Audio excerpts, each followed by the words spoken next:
finalistu, poštovani gledalci, apsolutno zasluženo. To je ekipa 33 Krupnja koja se sprema za Challenger u Saudijskoj Arabiji.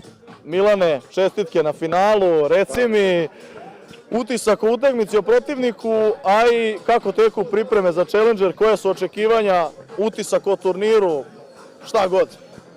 Hvala Mićune, čestitke i tebi na početku novog posla.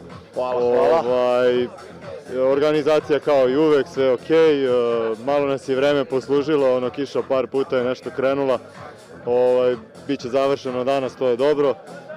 Što se tiče protivničke ekipe, sve čestitke, ovo 4. put, sam si rekao, znaš i sam, to je tvoja ekipa, momci su stvarno dobri, napreduju iz turnira u turnir i puno sreće u nastavku i njihovim karijerama.